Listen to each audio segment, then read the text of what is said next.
Today is, we only have one guest, so it's going to go a little longer than the 15 minutes that we normally have, probably more than the 25-minute range. But today we have a new friend of mine, a new friend to this church who's here today that we want to welcome.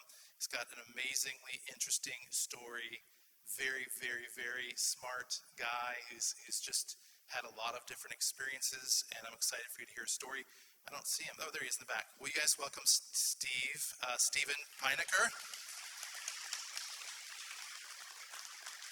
There's a couple of props. Of course, I'm going to bring a prop. Yeah. Here you go. There's a mic for you. Thank you, my brother. Yeah. Y'all ready for this?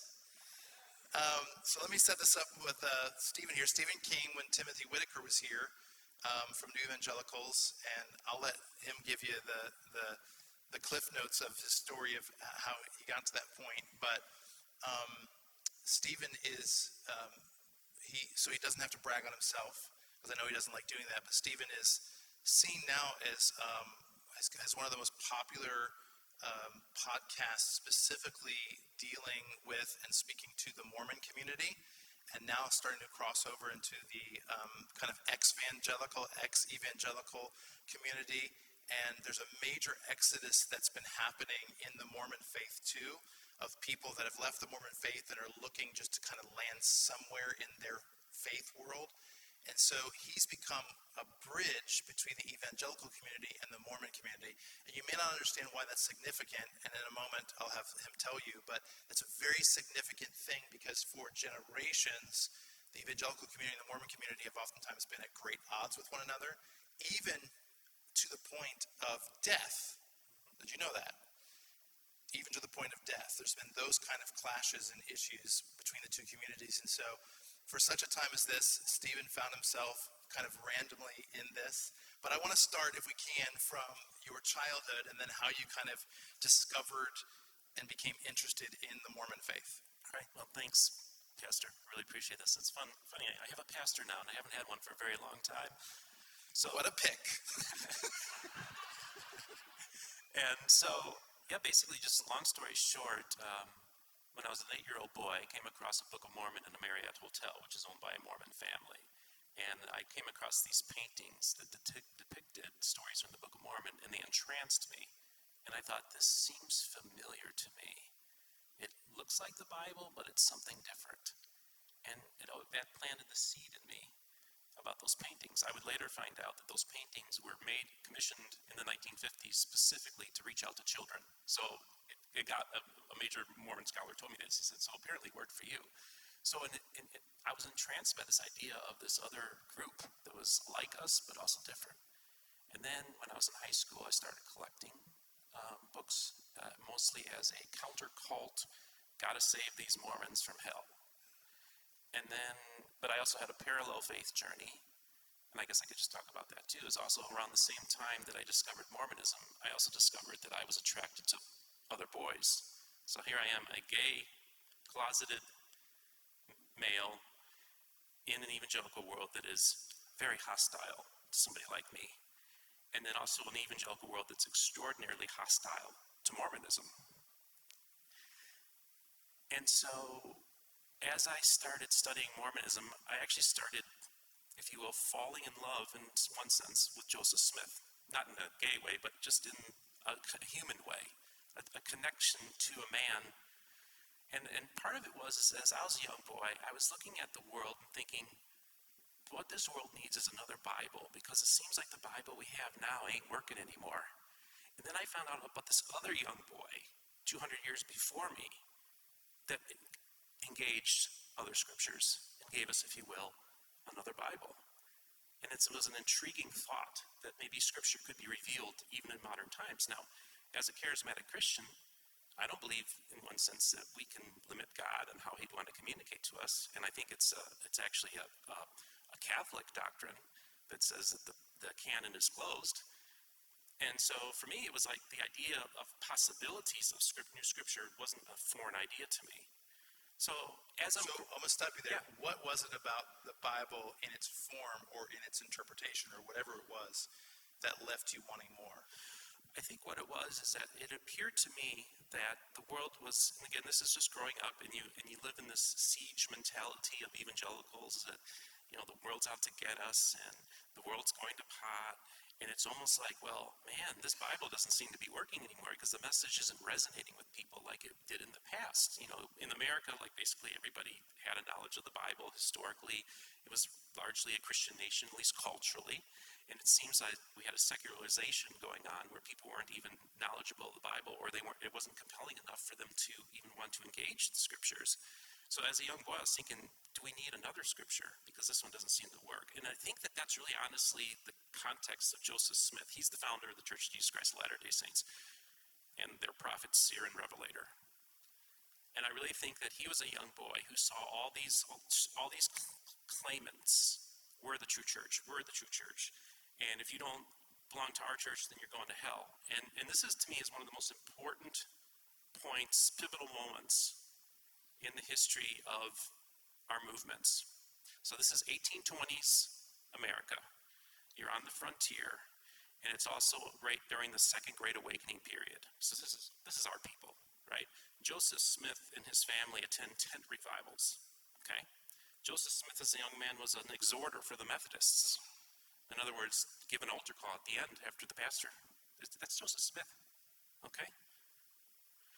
So his older brother Alvin, first of all, Joseph Smith apparently encounters these metal plates that are of ancient origin in his mind that tell a story about the inhabitants of this land.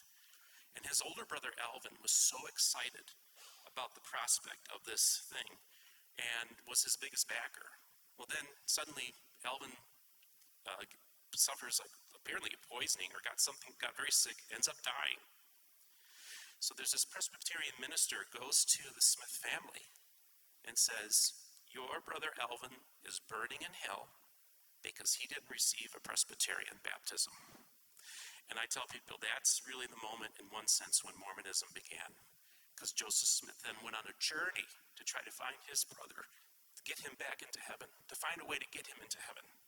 And I think that's really one of the root causes of Mormonism, is this idea that this Presbyterian pastor had no business condemning another person to hell.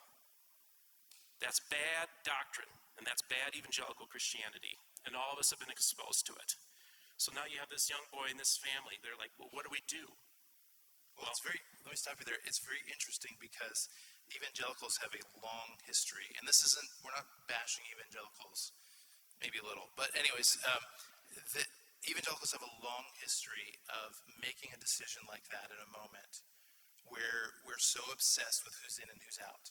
Every major reformation that we have seen, usually in the faith, has started with the question of who's in and who's out.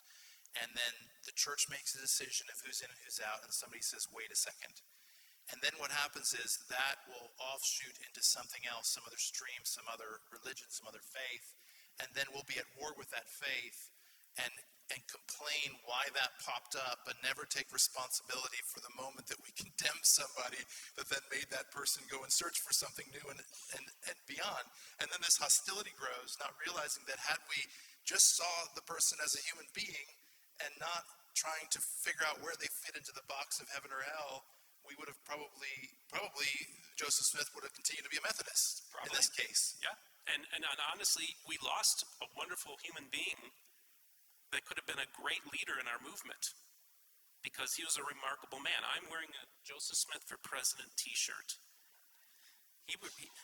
Imagine a scenario. You have a candidate from Illinois who's running for president on an anti-slavery ticket, wants to essentially abolish prisons and make them centers of learning, and is kind of probably the first proto-Zionist candidate for president. When was that? This was in 1844, and his name was Joseph Smith. And and he wore a top hat just like Abraham Lincoln was. Joseph Smith, in one sense, was the John the Baptist to Abraham Lincoln. And he, by the way, was also assassinated. The very first presidential candidate ever assassinated on American soil was Joseph Smith. Wow. You're learning something today, aren't you? That's amazing. So you got into learning about it with the idea that you're going to convert Mormons to Christianity or evangelical world. How did that progress? and where did you go with that as time went on? Well, so thought to myself, okay, I have this blind spot. I hear there's these great Christian apologists are doing battle in the arena, and they're going up against those atheists and college professors, and they're showing them that Christianity is true, and I just figured that's good for them, and I never paid any attention to atheism. So then I'm like, Paul tells us we should have a ready answer, so I need to start studying Christian apologetics. And I pick up Josh McDowell's book, New Evidence That Demands the Verdict. And within about a minute or two of me opening that book, I was like, Houston, we got a problem. Because as I was reading these Christian apologetics materials, I recognized immediately that this is not meant for people who are not believers. These materials are meant to keep people in the church. They're just good enough answers. But they weren't good enough answers for me, because I recognized if somebody was an outsider and they saw this, they'd be like, this isn't convincing at all. So then I'm like, oh boy, what am I going to do? Well, now I need to study science, because I went to Christian schools. I was taught young earth creationism, all the kind of stuff, all the typical evangelical stuff, all the baggage that many of us carried in our lives. And so I need to learn about biological evolution, about science, and what these things really are, and not as they have been kind of portrayed to me by the materials that I was learning from, like a Becca and the Bob Jones University Press and all that kind of stuff that were making our materials, which was all young earth creationism. Once I recognized that there's some major problems with the narrative that I was taught as an evangelical, I started deconstructing my faith. And then as my faith deconstruction brought me to finally reading all of the new atheist materials, Hitchens, Dawkins, Sam Harris, Dennett. And I just remember reading Sam Harris's book, A Letter to a Christian Nation. And I remember there's a passage where he says, because at this point I'm still trying to hold on to faith. I'm like, well, maybe I can be a progressive Christian. And then Sam Harris says in there, and for those of you who are you progressives, Christians who like to dress up in your robes and play church, he said, you are giving cover to the fundamentalism of religion that's destroying this world. This is post 9/11. And at that moment, I became an atheist. I walked away from faith in God altogether. Also on top of it is, of course, being a gay man. My community didn't want to have anything to do with me. I would never have a brother here who was sitting in the front row here who was told by one of the local churches here, you can come here, but you'll never be able to work for us. And that would basically be the place. Maybe I'd be lucky enough to be able to attend a church. In the world I grew up in, I would be thrown out of any church. I would have been thrown out of my Christian school. I wouldn't have been able to serve in the military. All these opportunities would have never been afforded to me. So I was involved in politics for a long time. I ran for office. I was a political consultant. And by the time I'm 25, I'm burned out. So in Northwest Indiana, just outside Chicago, it's a very culturally conservative area. So the only place where there's culture was the Borders bookstore in Highland, Indiana, which had this interesting mesh of people. They were evangelicals and there were queer people working at Borders. And I thought, I'm 25 years old. All my other siblings are married off. I'm sticking out like a sore thumb. I need to find my own community. So I said, I'm going to get a job at Borders. And I'm going to build my own support system so that I can come out of the closet. So there's a lot I've been saying there, but basically that's all the stuff that's battling. But you also understand this parallel story is I'm also studying Mormonism, first as a believer, then as a skeptic, then as an atheist. And so my main study of Mormonism was while I was an atheist, and felt like Mormonism really is like the most advantageous foil for undermining Christianity. And so as an atheist, I relished in studying more and more and building it up and just show, look, if I can show that this is a fraud, then I can that Mormonism is a fraud, then we can show that all the arguments I can use to disprove Mormonism, I can also use to disprove Christianity. And you can pretty easily, actually. It's pretty surprising in one sense. But again, I'm dealing with the natural, and I'm just looking at the facts as they are. I've completely pushed aside anything spiritual, supernatural at this point. I'm a naturalistic thinker. And so, what becomes so weird though is I've suffered depression for most of my entire life, as you might imagine. I can't imagine why. But so here I go on the biggest Mormon podcast 2 years ago. It's called Mormon Stories with John DeLynn. And you have to understand that I started my YouTube channel 3 years ago, didn't know a single Mormon. And at that point, when I was still thinking of starting the channel, I would have categorized myself as an agnostic. Okay? And the one thing that really struck me was during this whole time where I was suffering severe depression, and my mom's here, she's witnessed this firsthand, is the only thing that really kind of kept me alive was Mormonism. Because I recognize that when you are somebody that finally decides to off yourself, it's because you've lost interest in everything, including life. So I think that there was a defense mechanism going on here within my brain that was saying, keep studying Mormonism. Why? Because it's the only thing that's going to keep you alive, Steve. So here I go on Mormon Stories. I have less than 1,000 subscribers on YouTube. This guy's huge. He's the Joe Rogan of Mormon podcasters. He befriended me when I had 23 subscribers, so I got on his radar screen almost right away. So I do feel that's the providential aspect. I do believe God's hand was on this the whole time. And he says, I'm going to give you a full week on my program. He never did this before. So we taped 5 episodes over the course of 2 days, and then a couple weeks later is Monday through Friday Mormon Stories. And we saved the big reveal at the end. So I purposely told John, I said, I don't want to say that I'm gay until the last episode. Because I don't want people viewing me through the prism, like an evangelical's watching the show. Well, forget that. He's gay, so I don't have to pay any attention to him. So I go, and the last episode is how Mormonism saved an evangelical's life. And within the first 5 minutes of that episode, I came out of the closet as a gay man. And then explained how Mormonism saved my life, and my phone exploded when that episode aired. Heard from people throughout the world telling similar stories. And one that really stuck out for me was there's a person who commented on the video. He says, I was raised Church of Christ. Church of Christ. And I didn't think it was possible that you could be a Christian and a gay person at the same time. But after watching Steve's story, I am now convinced otherwise. So this has fundamentally changed the conversation in my world, within the evangelical world, because they could tell, they say, we see that the Spirit's operating in you. We see that you have a testimony of Jesus. And I can't deny that. I can't unsee that. That's why I was so deliberate in waiting to spring that on at the very end. You shared with me that you always, or at least for a part of your life, believed that you were, the term that we would use years ago would be calling. You had a calling towards ministry, but deep inside knew that it would never work out, and experienced kind of the rejection of that. What was that like? Well, I recognized that I could never be a pastor because I was a gay man. So in my mind, I would delve into politics as my ministry. Let's save America. America's going to pot.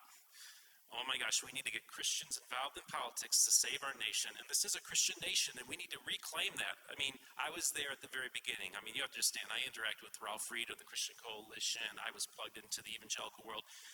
I saw where this was going. In one sense, what we were trying to do was take over the Republican Party. And we successfully, hey, guess what? We won. We fought off when I say we, in my mind, we got to get rid of these country club Republicans, these Rockefeller Republicans, and we need to take over this party, and we need to take back America. And that's precisely what we did. We ended up taking back America. We ended up overturning Roe versus Wade. A lot of our agenda got fulfilled, including Jerusalem becoming the capital, recognized as the capital of Israel. I mean, we won. And look what the hellscape that America has become. Just let that sit. Let it sit, Steve. So then you became an atheist, and then talk about when you came back to the evangelical village. Okay, so I effectively left the evangelical village for 20 years. And then I come back, I start walking back to the village, and I look and I see it's on fire. And it ain't Holy Ghost on fire, it's on fire. Yeah. And my people are a mess. And so my return back to faith was right around COVID times when I live in a Christian community in this area. I'll just leave it at that. And I'm sitting at the pool and COVID's going on. And all of a sudden I'm hearing all these evangelicals start talking about sex trafficking, vampire cult, QAnon stuff. And I'm like, what the hell is going on here? And I'm like, and then I'm sitting here, I'm an agnostic. I'm sorry, I didn't mean to swear. Is that okay? Okay. Listen, only Jamie G's allowed to do that, but that's all right. We'll give you a pass. So I was just like, why am I as an agnostic sitting amongst all these believers? And the Bible tells us that in times of tribulation, we are to have a peace that surpasseth all understanding. And I thought to myself, why do I have that peace? And these Christians are in fear. And then I'm like, and this is as an agnostic, I'm almost thinking, man, these people could use Jesus. Preach!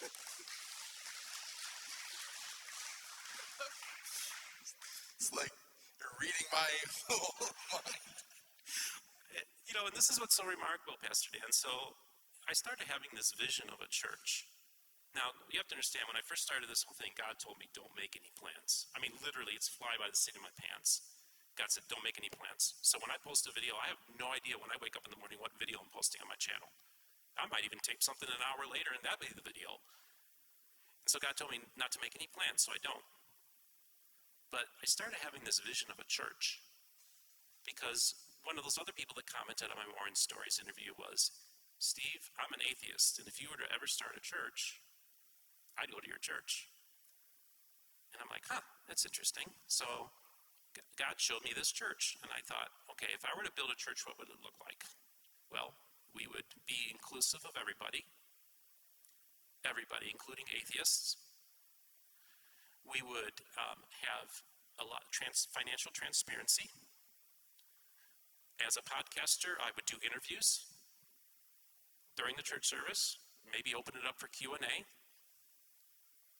And I just had this long list of all these different things that if I were to build the perfect church.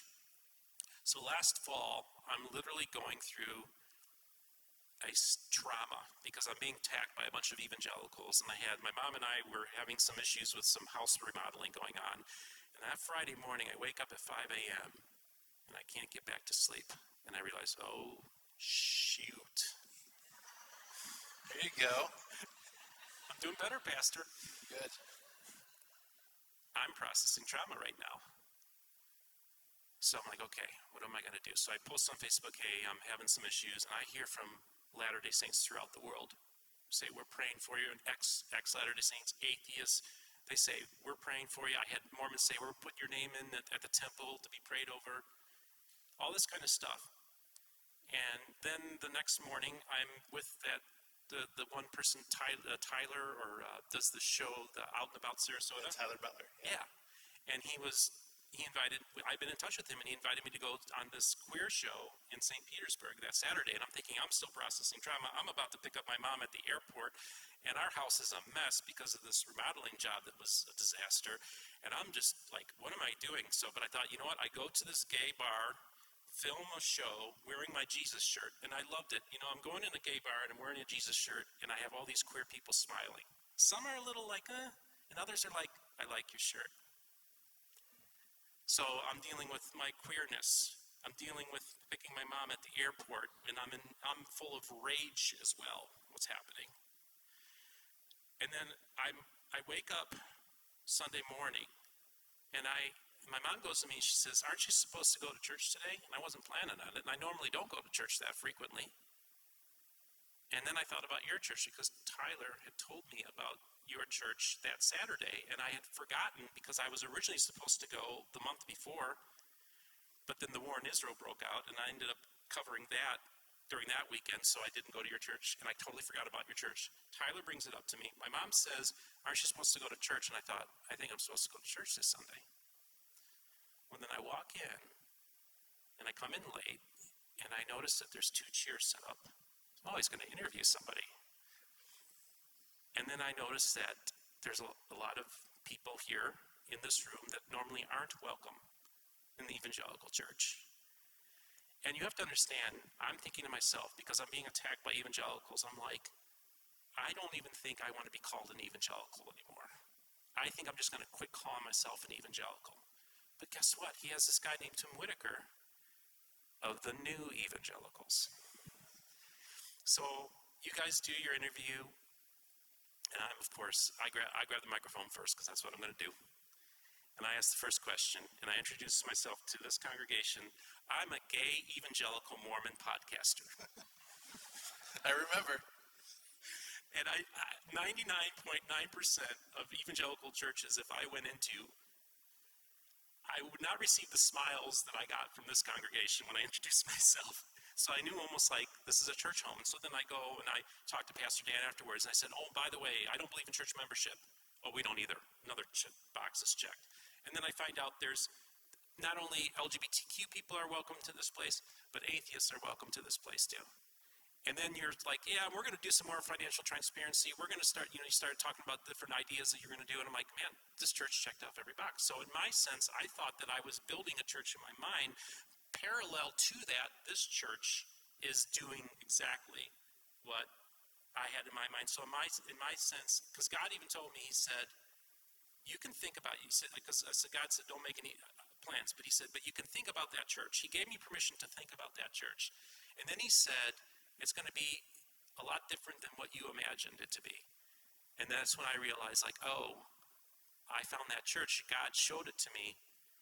And at the moment that I needed it, the moment I was about ready to chuck being called an evangelical, I am introduced to the concept of being a new evangelical. And this is the thing, Pastor Dan. The evangelical church is dying. Okay? It's dying. And people are checking out. And the young kids, they don't have anything to do with it. But I do believe because even John Dehlin of Mormon Stories brought that up to me. He said, I told him that this church is dying, but I said, but as Christians, we believe in resurrection. So I believe the evangelical church has to die in order for it to be resurrected. Because what we did as a people, we traded our prophetic calling to be salt and light to this world. We traded it for raw political power.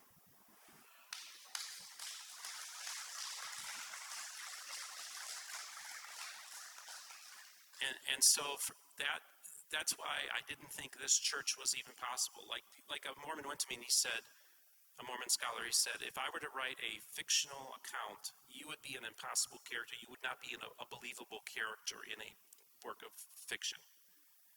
And in one sense, this church shouldn't exist, Dan. You should not be pastor of this church. And this building shouldn't be here. And so to me, this is the unicorn church. This is the unicorn podcaster. This is the unicorn church. But guess what? It's a miracle that we're having this conversation right now. I believe that the hand of God is on this. There's no doubt. And I just want to point out, we have sister missionaries from the Church of Jesus Christ of Latter-day Saints Mormons here in this building.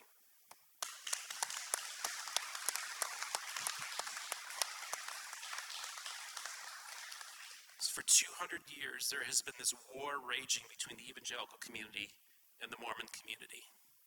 For 200 years, we literally were killing each other. We massacred them in Missouri. They massacred us in Utah. We were killing each other. And for 200 years of evangelicals and the Latter-day Saints going like this, I think that God placed me at this point in time to start a new conversation with the restoration. They refer to themselves as the restoration.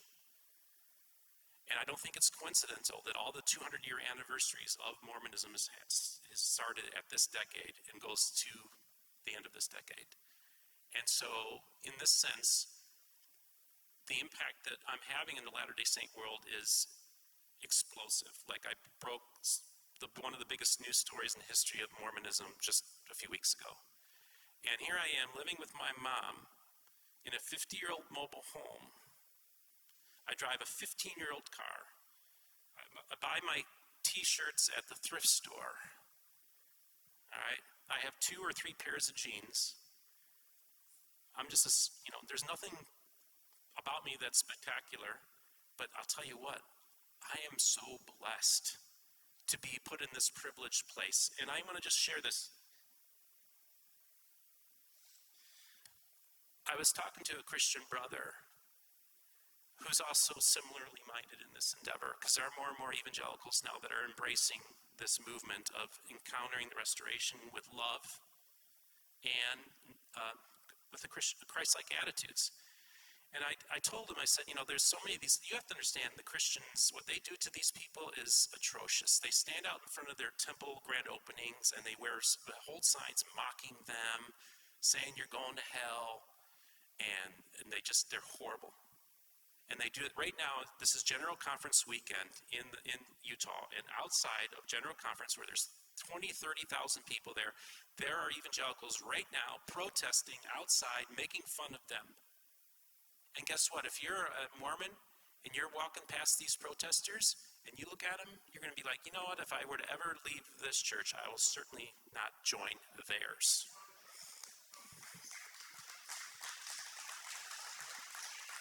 And you need to understand that Mormons, when they deconstruct, they go straight to atheism.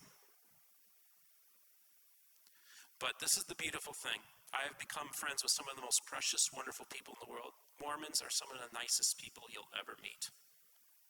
And I see so many of the fruits from them that I rarely see from those protesters outside of the General Conference.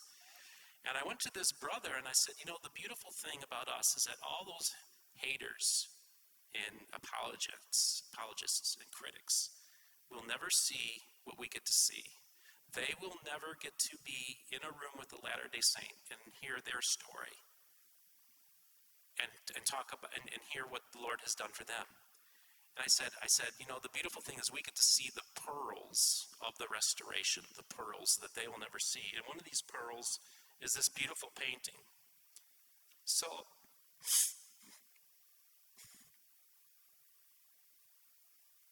a Latter-day Saint reached out to us, and he wanted to share this painting. And the reason I brought this painting up, Dan, was because the interview I did with you, you shared a painting of a very improbable painting, too, of when I believe your father or somebody was giving a sermon here, and there was this man who comes from like a voodoo type of religion, right? And he's painting while the pastor is talking, and he paints these remarkable paintings that mirror the sermon that's being taught. And you understand, this person doesn't understand English. So he shares that story on my channel. Well, here we have a Latter-day Saint who has a vision of Jesus. And he commissions this painting because he wanted exactly how it looked. It's a beautiful painting. This is a pearl of the restoration. And this is going to be on a cover of a book that my mom is helping with. And it's just a beautiful story. And here my mom, she was involved in the charismatic movement since the 1960s, before I was born. They were with the Christian Reformed Church, Dutch Christian Reformed Church, staunch Calvinists. And they got involved in the charismatic movement. The leader, one of the leaders of the Christian Reformed Church, who had a big radio ministry, attacked my parents. So we know what it's like to also see the hatred, because during this period of time, when John Ankerberg was doing programs in the 80s against Mormons, the next week, guess what he was doing a program? Those charismatics, they're not Christians either. So in many ways, the charismatic renewal movement shares many of the same enemies. What's your mom's name? My mom's Betty. Betty, we're glad that you're here. Please stand up. The best thing that you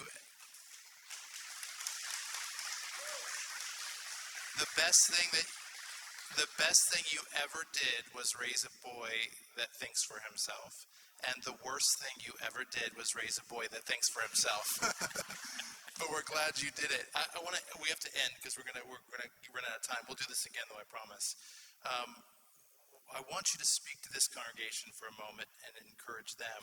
Why is it important that we as Harvest continue moving forward? What would you give us both as advice and encouragement? So I think we are on the precipice of this year, 2024, is a crucial year. Because whatever happens this election, this country is going to be torn to pieces. And there's going to be a lot of evangelicals who are going to be disoriented. They're going to be questioning a lot of things because they've been lied to for a long period of time. And then there's also disaffected evangelicals who say, I don't support this whole situation going on in our party. And literally my party, the Republican Party, is no longer the party that I recognize. And evangelicalism in many ways is no longer the faith that I recognize. But I really feel it's important that we don't turn our backs on people that are different than us, that we acknowledge that we're all fellow image bearers and we love them where they're at. I have a friend talk to me on the phone, he said, I won't be a friend with somebody who's a Trump supporter. I'm like, oh, you don't get it. If you want to reach out to people, you got to be friends and neighborly to everybody, including your enemies. You miss the point of the Christian message if you say you can't be friends with somebody that's different than you. This is both sides of the aisle.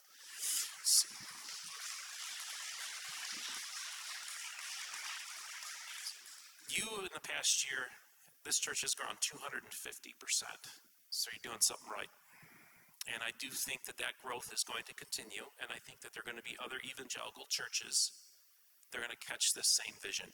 Trust me, there are plenty of other pastors that are just like you, but they're trapped. They're trapped. You blew this whole thing up. Harvest died, but then it was resurrected. Come on, that's great. Will you give Stephen a hand? Will you do that for me?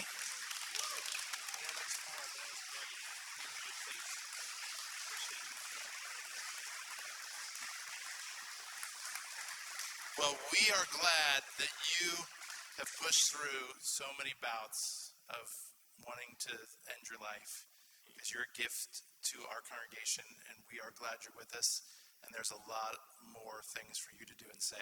Thank you, my brother. brother. Support you. Well, just one last thing. Of course. The main name of my YouTube channel is called Mormon Book Reviews. So make sure you subscribe, because we're closing on 10,000 subscribers, and we're still a small channel, but the impact we're having in this world has been tremendous, and I do believe God is starting a new conversation.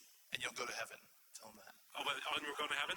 If they subscribe, they go to if heaven. You subscribe, of course. Yeah, and of course, I accept donations as well. And hey, I can raise money too.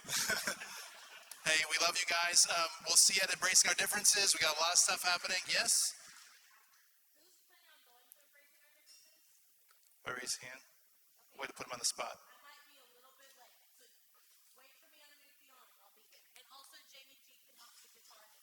Yes. Just something going on. Yep. Well, we have that out on our social media. Hey, we love you guys. One more time, let's put our hands together. We love you. We appreciate you. And we'll see you next week. God bless.